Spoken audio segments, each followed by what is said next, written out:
Shalom jemaat Tuhan, kita kembali belajar dari rangkaian khotbah di bukit dari Matius 5 ayat 29 sampai 30. Judulnya adalah cara menghadapi dosa. Mari kita berdoa.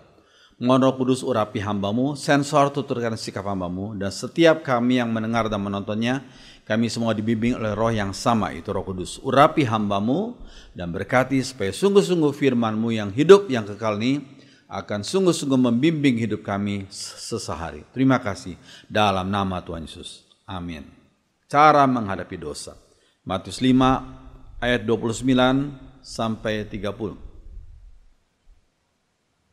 Saya bacakan yang hitam, sudah baca yang biru. Dan maka jika matamu yang kanan menyesatkan kau, cungkilah dan buanglah itu, karena lebih baik bagimu jika satu dari anggota tubuh binasa daripada tubuhmu yang utuh dengan utuh dicampakkan ke dalam neraka. Sama-sama kita baca. Dan jika tanganmu yang kanan menyesatkan engkau, penggalah dan buanglah itu. Karena lebih baik bagimu jika satu dari anggota tubuhmu binasa daripada tubuhmu yang dengan utuh masuk neraka. Terus sekalian kita mau belajar dua ayat ini, saudara sekalian. Nah, saudara sekalian, kalau kita mempelajari untuk mengalami pengampunan dosa sangat mudah.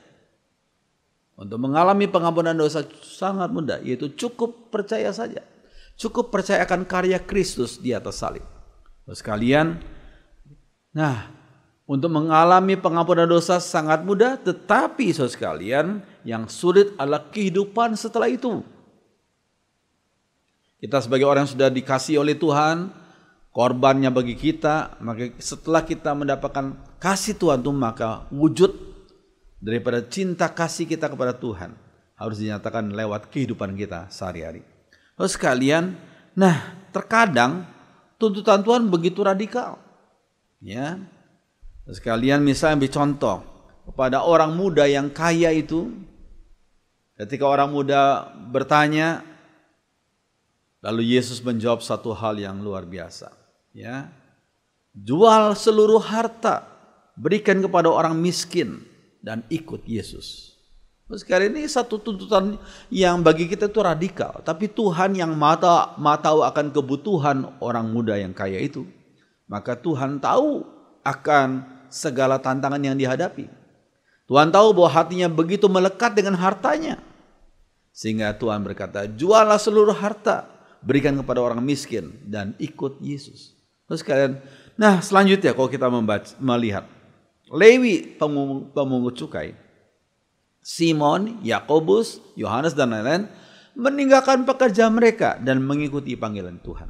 Memang ada sebagian orang yang dipanggil seperti itu. Ketika Tuhan menyatakan dan memanggil mereka, dan Tuhan ingin menjadikan mereka menjadi rasul-rasul Tuhan. Seorang yang akan dipakai Tuhan menjadi rasul-rasulnya Tuhan. Maka mereka harus memberikan yang sesuai dengan panggilan itu, ya, sampai mereka meninggalkan pekerjaan mereka dan mengikuti panggilan Tuhan. Tetapi Tuhan tidak pernah berhutang kepada siapapun. Ya, kita berkorban apa, Tuhan akan balas kita dengan berlipat ganda sehingga kita tidak kekurangan dan kehilangan sesuatu pun dan mengalami kerugian apapun. Terus ini suatu hal yang penting. Nah, saudara, rencana dan panggilan Tuhan dalam kehidupan setiap umatnya berbeda-beda dan unik. Tidak ada yang sama. Sebab Tuhan tahu akan keberadaan kita. Talenta yang Tuhan berikan kepada kita berbeda-beda. Dan Tuhan tahu akan segala hal yang kita butuhkan untuk segala panggilan Tuhan itu. Rencana dan panggilan Tuhan dalam kehidupan setiap umatnya berbeda-beda dan unik. Sekalian, namun kekuatan dan berkatnya cukup bagi setiap umatnya yang mau melaksanakan kehendaknya. Kekuatan dan berkatnya cukup. Ya, kasih karunia-Ku cukup bagimu, kata Tuhan. Ya, dalam keadaan lemah, kekuatan Tuhan dinyatakan dalam hidup kita. Ya, sekalian, karena itu kekuatan dan berkatnya cukup bagi setiap umatnya yang mau, asal kita mau saja, mau melaksanakan kehendaknya. Lalu sekalian, kalau kita baca dalam 2 Korintus 12 ayat 9 ini bagus sekali. Tetapi Tuhan menjawab, Aku mengasihi engkau dan itu sudah cukup untukmu. Cukup untukmu. Aku mengasihi engkau. Sebab kuasaku justru paling kuat, kata Tuhan, kalau engkau dalam keadaan lemah. Kuasaku justru paling kuat kalau engkau dalam keadaan lemah. Itu sebabnya saya, kata Paulus, lebih senang membanggakan kelemahan-kelemahan saya. Sebab apabila saya lemah, maka justru pada waktu itulah saya merasakan Kristus melindungi saya dengan kekuatannya. Ini dalam terjemahan sehari-hari. Saudara sekalian, amin, luar biasa. Kita alami itu, ya. Justru pada waktu kita lemah, kita sungguh-sungguh mengalami kekuatan yang dari Tuhan. Sehingga segala kemuliaan kepada Tuhan saja, bukan kepada kita manusia yang lemah ini. Saudara sekalian, selanjutnya, kalau kita baca dalam Matius 5 ayat 29 dan 30 dikatakan, maka kata Tuhan Yesus, jika matamu yang kanan menyesatkan engkau, kita akan fokus pada kata menyesatkan. Saudara sekalian, kata menyesatkan itu berasal dari kata skandalon. Skandalon berarti umpan di dalam perangkap. Seperti ikan ini. Ikan ini bisa tertangkap dari laut karena ada umpan. Ya. Dan ketika ikan itu memakan makanan yang sebenarnya itu umpan, maka ikan itu tertangkap. Demikian juga dengan skandalon. Skandalon adalah umpan di dalam perangkap. Itu yang seringkali iblis lakukan, roh-roh jahat lakukan bagi umat Tuhan. Mereka begitu senang, terkesima dengan umpan. Padahal itu adalah skandalon. Umpan dalam perangkap, di balik umpan itu ada perangkap. Lalu sekalian, skandalon berarti apapun yang menyebabkan kehancuran dan kebinasaan hidup seseorang.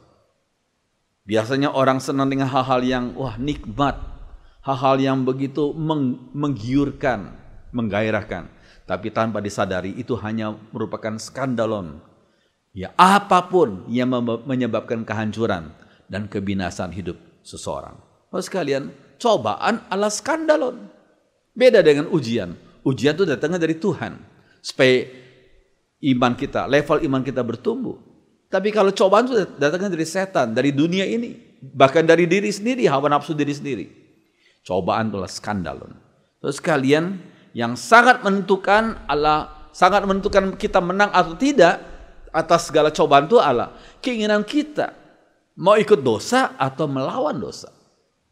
Ya, saudara sekalian, kita ingin agar kita menyenangkan hati Tuhan, maka kita tolak segala cobaan itu. Kita tidak mau ikut segala apa yang ditawarkan oleh cobaan itu. Walaupun kelihatan manis, tapi di balik itu hanya sebagai umpan yang membuat seekor ikan menjadi tertangkap. Demikian juga kita manusia. Yang sangat menentukan menang atau tidak adalah keinginan kita mau ikut dosa atau tidak. Lalu sekalian, selanjutnya kita akan melihat cara kita mengalahkan pencobaan. Ada beberapa cara yang penting. Lalu sekalian, yang pertama adalah kenali diri dan musuh yang di dalam diri. Kenali diri dan musuh dalam tanda kutip yang di dalam diri. Ternyata musuh yang paling besar adalah di dalam diri sendiri. Coba kita lihat dalam Roma 7. Ini kata Paulus. Sebab di dalam batinku aku suka akan hukum Allah. Tapi dalam anggota tubuhku aku melihat hukum lain yang berjuang melawan hukum akal budiku. Ya, ada semacam roh kedagingan. Ya, dalam anggota tubuhku aku melihat roh hukum lain yang berjuang melawan hukum akal budiku. Dan membuat aku menjadi tawanan hukum dosa yang ada dalam anggota tubuhku. Maka kata Paulus, aku manusia celaka. Siapakah yang akan melepaskan aku dari tubuh maut ini? Yang bicara ini bukan orang biasa, bukan orang Kristen biasa. Tapi rasul besar yang namanya Paulus. Dalam ayat ini dia mengatakan dengan jujur bahwa dia seringkali bergumul dalam hal ini. Aku manusia celaka sebab siapakah yang akan melepaskan aku dari tubuh maut ini? So sekalian, sekarang masalahnya apakah makna tubuh maut yang dituliskan oleh Rasul Paulus itu? So sekalian, tubuh maut adalah mekanisme tubuh.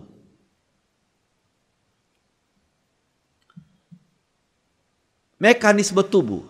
Dan mekanisme tubuh itu ditentukan oleh kebiasaan kita. Kita sudah terbiasa apa? Istilah orang Jawa bilang kulino. Ya, itu menentukan dan mempengaruhi akan mekanisme tubuh kita, kebiasaan. Terus sekalian saya ambil contoh. Saudara, Kalau seseorang misalnya terpaksa dalam kondisi tertentu harus hidup dekat dengan tempat pembuangan sampah. Aduh, pastilah pada hari-hari pertama, minggu pertama, aduh berat sekali. Setiap kali kita mau olahraga, aduh kita mencium akan bau-bau yang luar biasa. Kita mau makan, aduh nggak enak sekali, nggak nafsu makan kita. Karena apa? Bau yang keluar dari sampah itu. Tapi anehnya, bulan demi bulan akhirnya kita mulai terbiasa dengan bau-bauan dari sampah itu. Akhirnya pada waktu sudah sekian tahun kita tinggal di rumah dekat sampah itu, kita merasa biasa saja. Bahkan kita bisa keluar rumah sambil makan, bahkan makan di dekat timbunan sampah. Pertanyaannya, apakah sampahnya tidak berbau lagi? Oh tidak, sampahnya tetap berbau. Tetapi mekanisme tubuh kita sudah terbiasa dengan bau sampah itu. So sekalian, di dalam melakukan kehendak Tuhan juga sama. Kalau kita mau tundukkan kebiasaan kita dalam kehendak Tuhan, kita akhirnya jadi pertama kita rasa terpaksa. Ya, kita merasa berat sekali. Tapi lama-kelamaan kita jadi terbiasa. Demikian juga dengan melakukan dosa. Melakukan dosa itu seperti mencium bau sampah itu. Pertama, kedua, ketiga mungkin hati nuraninya menolak.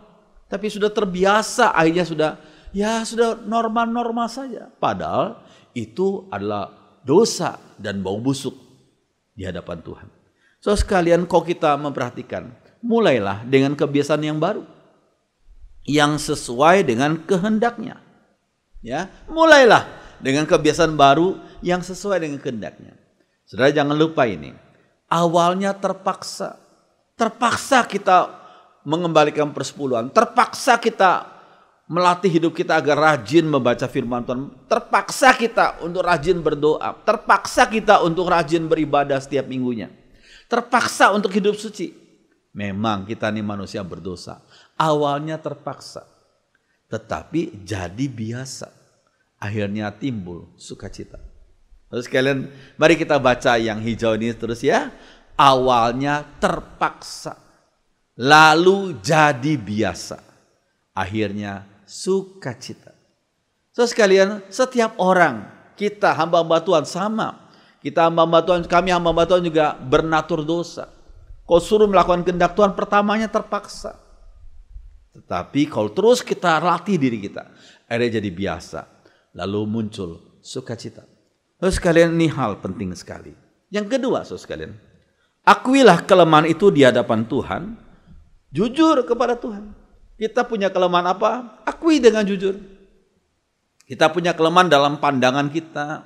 Seringkali memandang hal-hal yang tidak benar. Kita seringkali mempunyai imajinasi yang tidak baik, yang kotor, yang najis. Kita akui dengan jujur. Tidak usah kita menyembunyikan, dan kita tidak bisa menyembunyikan apa-apa di hadapan Tuhan. Lebih akui dengan jujur. Oh, sekalian, ada kelemahan. Misalnya saja ada kelemahan dalam kendali diri. Kendali diri bidang apa? Yang pertama, ada sebagian orang yang lemah dalam kendali diri dalam hal keuangan. Ya, orang itu jadi cenderung serakah. Ada sebagian orang yang cenderung serakah. Ada sebagian orang yang cenderung boros. Ada juga sebagian orang jadi kikir. Bahkan suka memperalat orang lain untuk mendapatkan harta supaya dia untung sendiri. Terus sekalian, kita akui dengan jujur di hadapan Tuhan. Mohon Roh Kudus menolong kita agar kita mampu mengalahkan kelemahan kita itu dalam hal keuangan, dalam hal harta. Terus sekalian, yang kedua, kelemahan apa? Ada orang yang lemah dalam hal ambisi berkuasa. Orang cenderung pada sifat ambisius. Bukan melayani orang yang butuh. Dia kalau dianggap jadi dalam satu kedudukan posisi tertentu, dia bukan melayani orang yang butuh, tapi dia melayani diri sendiri. Dia melayani ambisinya sendiri. Bahwa kalau itu jadi ketua, jadi pimpinan, apalagi pimpinan negara, itu bahaya banget. Terus sekalian, orang yang ambisius itu. Terus sekalian, yang ketiga, ada yang punya kelemahan dalam hal seks. Terus sekalian, sekian tahun yang lalu kita pernah merasa begitu hebat orang ini. Berkhotbah dalam agama hebat. Tapi ternyata satu kali dia mengambil istri yang kedua. Wah, banyak orang Khususnya banyak perempuan kecewa. Dulunya saya anggap dia hebat. Tapi ternyata dia ambil istri kedua. Wah, dia mulai ditinggalkan oleh para pengikutnya. Memang itulah manusia yang berdosa. Ya, tokoh agama berdosa. Pendeta juga berdosa. Pimpinan, guru sekolah minggu berdosa. Kita mohon Roh Kudus bimbing kita. Kita mohon Roh Kudus pimpin para pemimpin gereja, para guru sekolah minggu, agar kita semua dipimpin oleh Roh Kudus dalam menguasai hawa nafsu kita.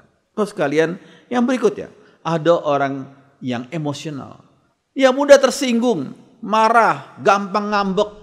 Ya, kalau nggak diikuti keinginannya dia ngambek. Terus kalian, nah ini suatu kelemahan. Ya, terus kalian yang berikutnya adalah daya juang. Ada orang yang mudah patah, kurang motivasi.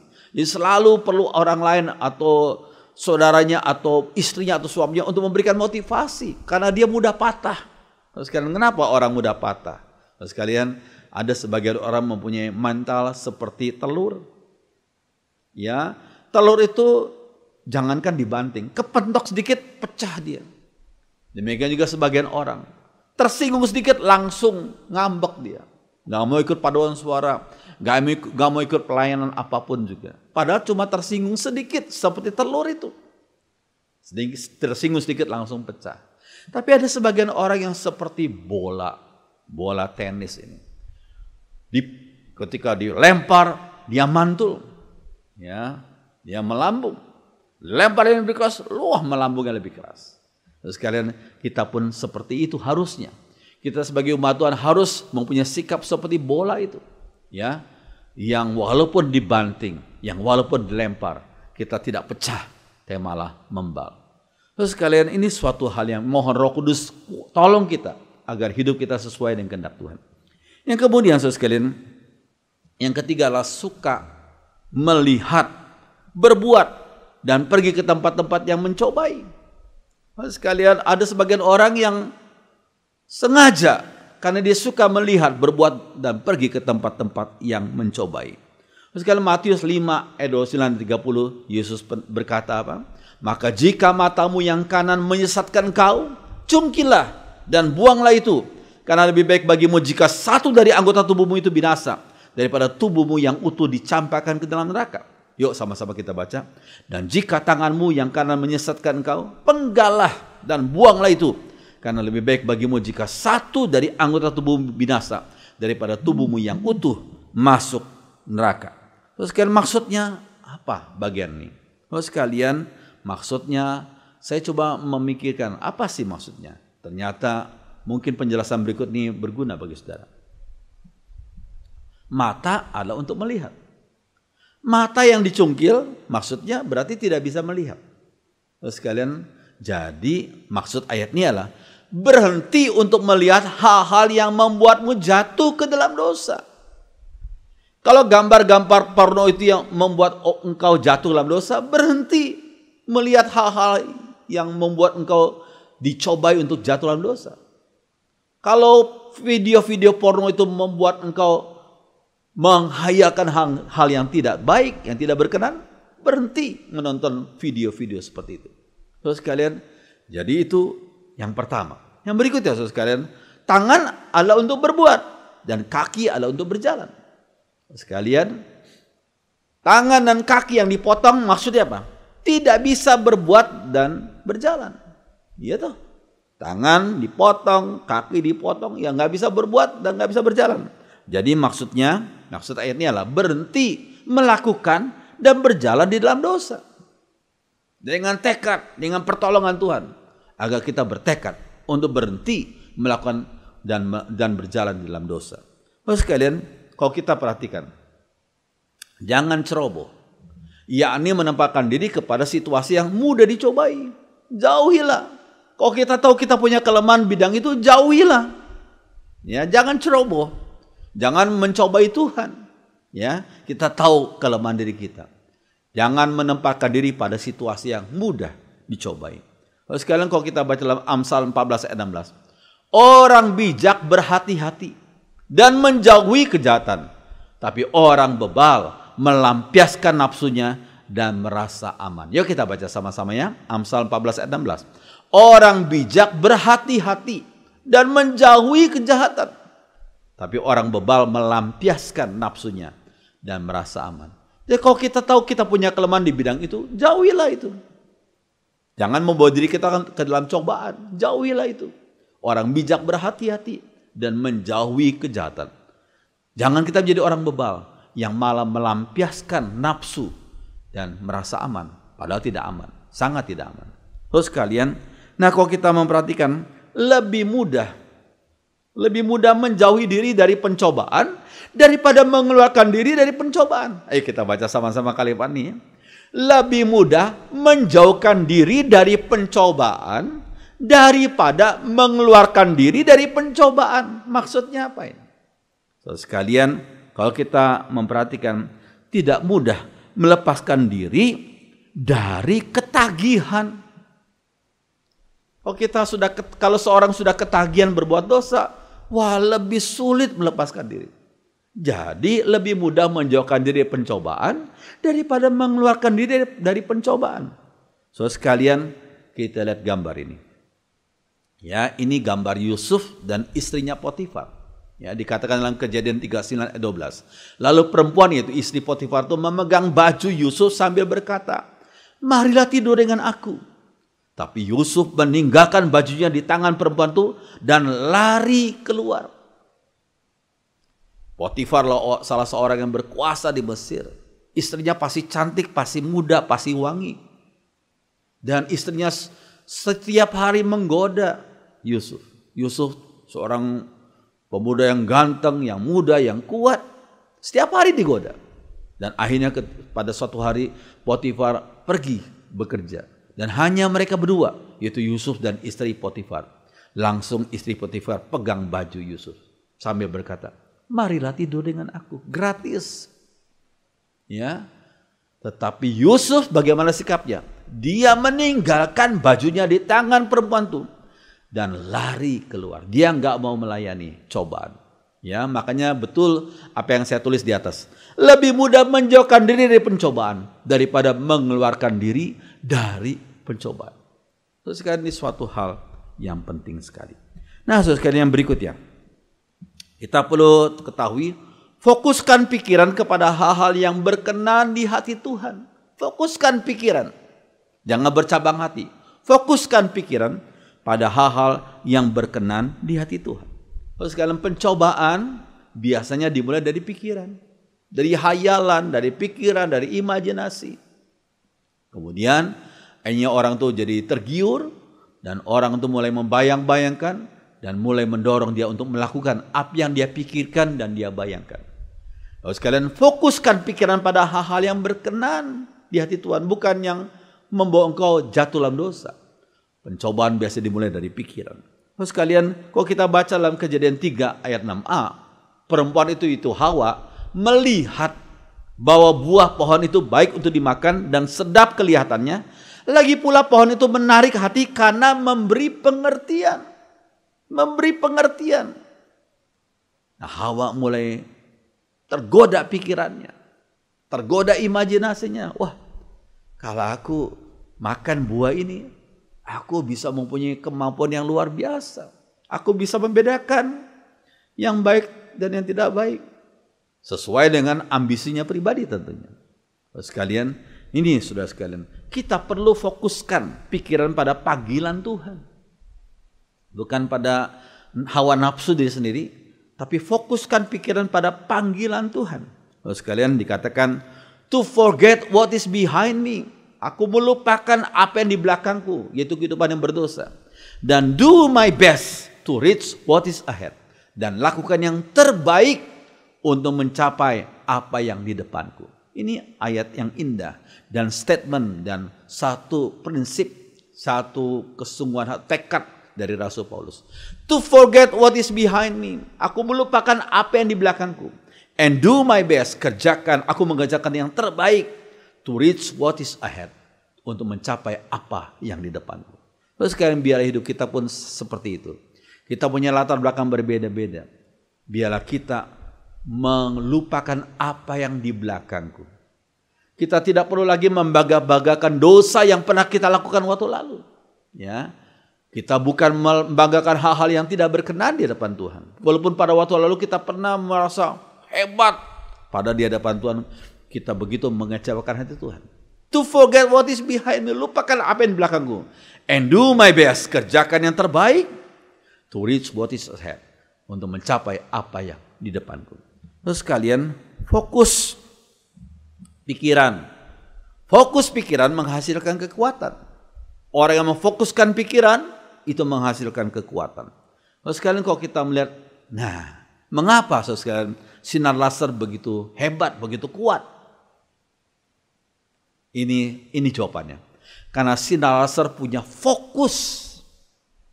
Kita punya lampu TL, lampu neon di rumah, itu enggak fokus.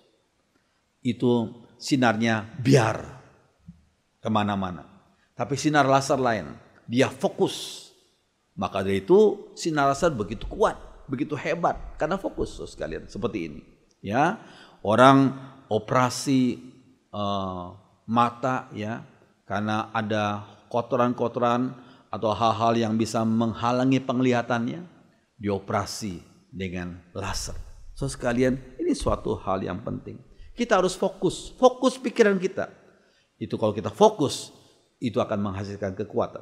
Oh sekalian, secara alamiah kita bergerak menuju fokus perhatian kita plus pertolongan Roh Kudus.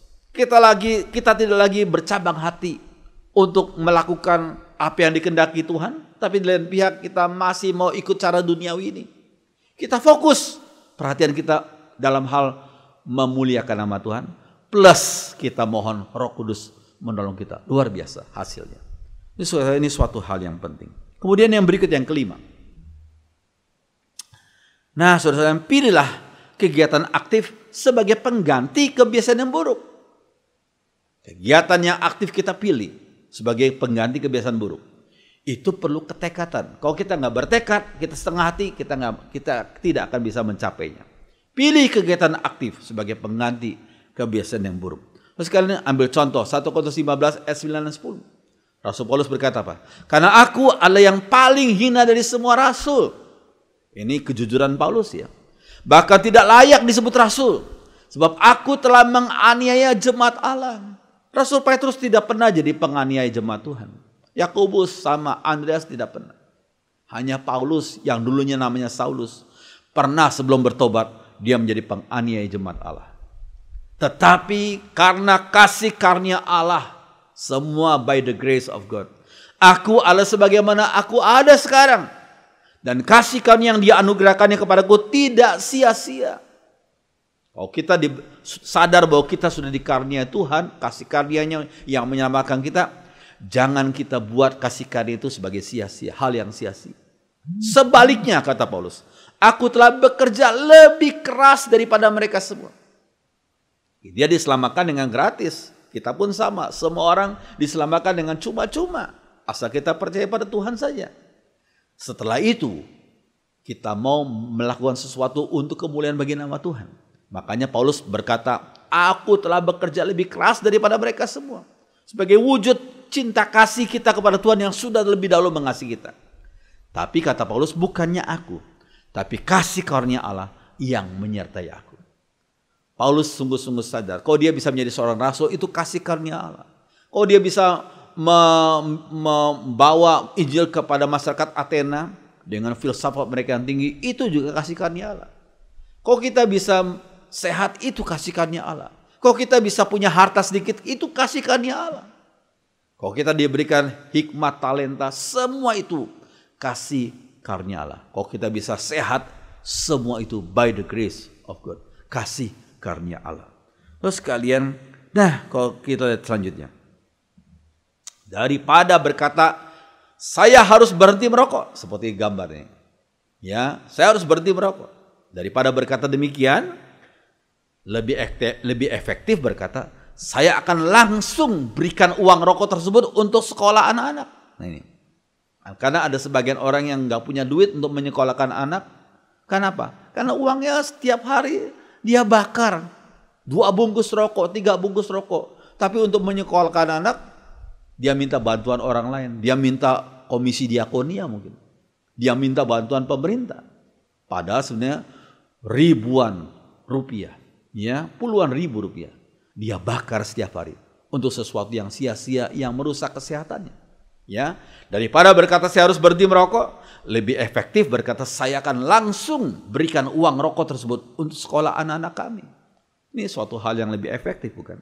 Ya, saudara sekalian, perlu tekad yang bulat, jangan separuh-separuh. Perlu tekad yang bulat dan penyaluran kepada kegiatan yang positif dan berguna. Tekad yang bulat dan salurkan kepada kegiatan yang positif dan berguna. Kemudian, daripada berkata saya harus menghentikan pikiran kotor, imajinasi kotor, saya harus menghentikan pikiran kotor dan imajinasi kotor. Terus kalian lebih efektif berkata, saya akan sediakan waktu untuk baca buku yang baik. Daripada lihat gambar-gambar yang porno, saya akan sediakan waktu untuk baca buku yang baik atau nonton video YouTube yang membangun moral, membangun iman. Bukankah video YouTube luar biasa banyak lewat internet? Sekalian. Jadi daripada berkata saya harus menghentikan pikiran kotor, lebih efektif berkata saya akan sediakan waktu untuk baca buku yang baik atau nonton video YouTube yang membangun. Sehingga jadi berkat bagi kita. Sekalian, ini suatu hal yang penting. Melakukan fitness dan olahraga yang lainnya agar energi saya disalurkan. Ya, sehingga lebih sehat bahkan. Ya, sekalian. Nah, fokuskan pikiran kita untuk lakukan hal-hal yang membangun. Bukan yang melemahkan iman, melemahkan moral. Fokus pikiran kita untuk lakukan hal yang membangun. Cara melawan pencobaan adalah arahkan konsentrasi pikiran kepada hal-hal yang berkenan di hatinya. Yuk kita baca sama-sama yang ungu bawah ini. Cara melawan pencobaan adalah arahkan konsentrasi pikiran pada hal-hal yang berkenan di hati Tuhan. Amin, saudara, luar biasa. Nah, kemudian yang keenam, banyak berdoa untuk meminta kekuatan dari Tuhan. Seringkali kita manusia lemah dari daging dan darah.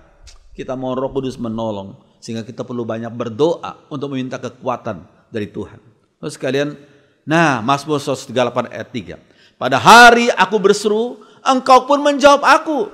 Engkau menambahkan kekuatan dalam jiwaku. Yuk kita baca sama-samanya.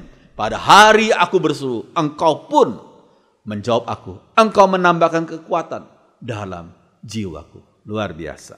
Nah, saudara sekalian, seorang reformator gereja abad 16, Martin Luther, pernah berkata demikian. Semakin banyak tugas, semakin banyak berdoa. Semakin banyak tugas, semakin banyak berdoa. Biasanya orang berkata, aku sekarang gak ada waktu lagi berdoa. Aku terlalu banyak tugas, aku terlalu sibuk.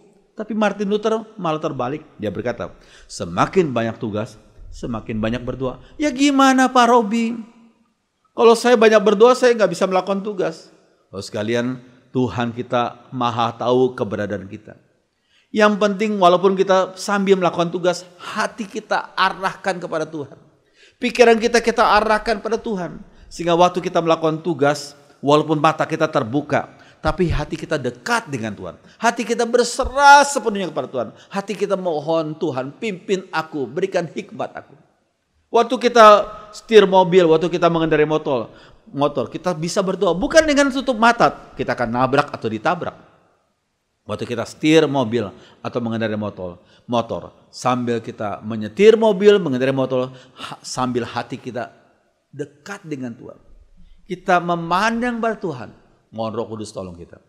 Ini bukan berarti kita orang Kristen gak perlu menyediakan waktu khusus untuk berdoa di kamar kita, di tempat yang tersendiri di rumah kita. Bukan. Kita harus sediakan waktu khusus saat teduh, mungkin 10 menit, 15 menit, setengah jam. Tapi setelah itu kita lakukan tugas-tugas kita dengan arahkan hati kita, pikiran kita kepada Tuhan. Sehingga sambil kita melakukan tugas, kita tetap dekat dengan Tuhan. Makanya Martin Luther berkata apa? Semakin banyak tugas, semakin banyak berdoa. Sekalian, ini suatu hal yang penting. Yang kemudian yang ketujuh, cari sahabat. Sharing dari orang yang seiman dan rohaninya baik. Yang kita mencari sahabat dari orang-orang yang berantakan, yang menghalalkan segala cara, yang moralitasnya nggak benar. Itu bisa saja sebagai teman. Tapi kalau kita cari sahabat, teman baik itu, teman karib itu, Cari sahabat yang seiman dan rohaninya baik. Sehingga kita bisa saling sharing dan saling mendukung dalam doa. Ini suatu hal yang penting. Ya. Kemudian yang ke-8, praktekkan prinsip pengobatan goa adulam. Apa itu maksudnya pengobatan goa adulam? Terus sekalian, saya bacakan. Lalu Daud pergi dari sana dan melarikan diri ke goa adulam. Ketika saudaranya dan seluruh keluarganya mendengar hal itu, pergilah mereka ke sana mendapatkan dia. Berhimpunlah juga kepadanya setiap orang yang dalam kesukaran, setiap orang yang dikejar-kejar tukang piutang, setiap orang yang sakit hati. Maka ia menjadi pemimpin mereka. Bersama-sama dengan dia ada kira-kira 400 orang. Waktu itu Daud sedang dikejar-kejar oleh Saul untuk dibunuh. Daud sedang bermasalah, menghadapi masalah yang besar, masalah keselamatan jiwanya. Oh, satu kali datanglah 400 orang. Wah, Daud senang. Oh, ini Allah pertolongan untukku. Tetapi ternyata 400 orang itu adalah orang-orang dalam kesukaran. Orang-orang yang dikejar-kejar oleh tukang piutang. Orang yang sakit hati. Tuhan kirim 400 orang yang bermasalah seperti itu kepada Daud yang sedang bermasalah.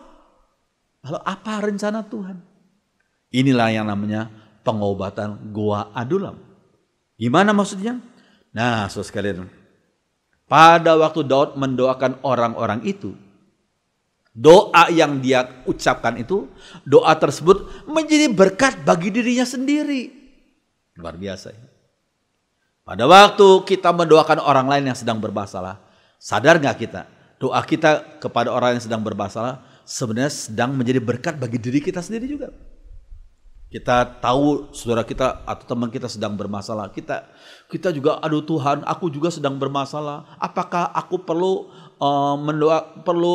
membesuk dia, mendoakan dia? Jangan lupa, ingat pengobatan goa adulam. Pada waktu Daud mendoakan orang lain, doa tersebut menjadi berkat bagi dirinya sendiri. Sekalian, pada waktu Daud mengkonseling orang lain, nasihatnya yang berisi firman Tuhan itu menjadi berkat bagi dirinya sendiri. Ini luar biasanya. Terus sekalian, Daud itu menabur kebaikan. Ia menuai kebaikan pula. Oh, luar biasa. Jadi kalau saudara sedang bermasalah, jangan engkau mengurung diri di kamar selama berhari-hari. Boleh mengurung diri di kamar hanya untuk berdoa. Setelah itu keluar. Ya. Perhatikan, doakan orang lain yang sedang bermasalah juga. Mungkin yang lebih berat atau jauh lebih berat daripada engkau. Kau doakan, kau besuk mereka. Dan jangan lupa, ingat pengobatan goa adulam ini. Pada waktu Daud mendoakan orang lain, doa tersebut menjadi berkat bagi dirinya sendiri. Pada waktu Daud mengkonseling orang lain, nasihatnya juga menjadi berkat bagi dirinya sendiri. Daud menabur kebaikan, ia menuai kebaikan pula. Amin. Biarlah firman Tuhan menjadi berkat bagi kita semua. Mari kita berdiri, kita nyanyikan lagu yang indah ini. Kekuatan di hidupku, ku dapat dalam Yesus. Mari kita berdiri, nyanyikan lagu ini bersama-sama.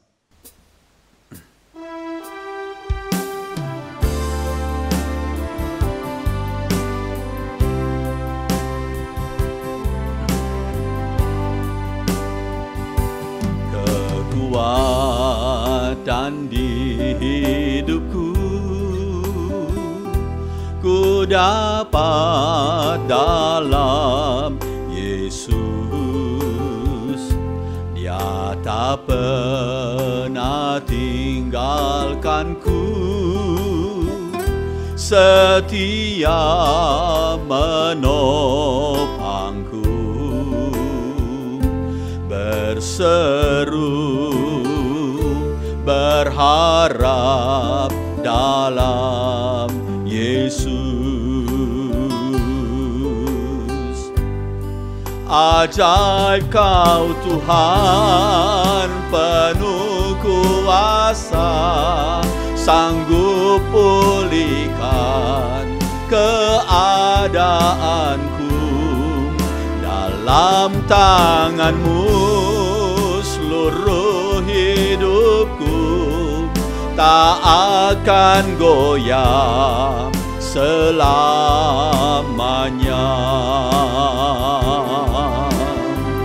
Perempuan saja. Kekuatan di hidupku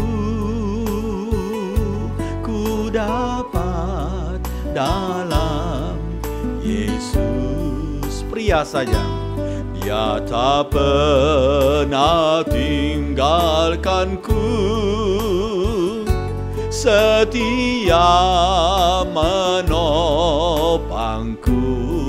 Bersama-sama berseru,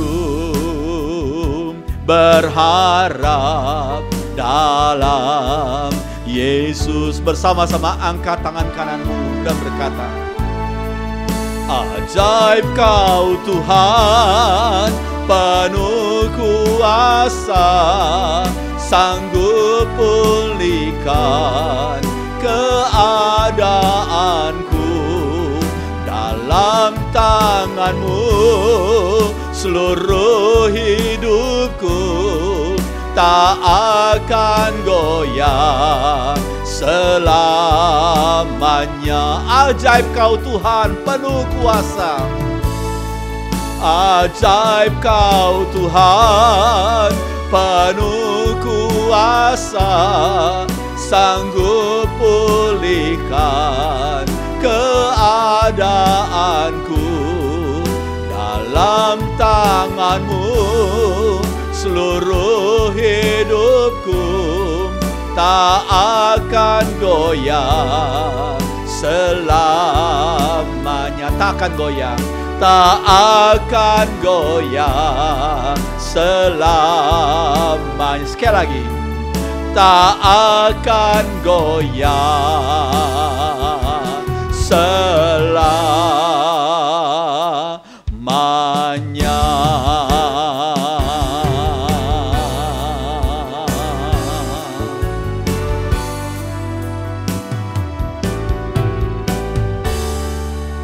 Benar ya Tuhan, kalau bukan Tuhan menguatkan kami tidak mampu menghadapi tantangan, pergumulan, cobaan.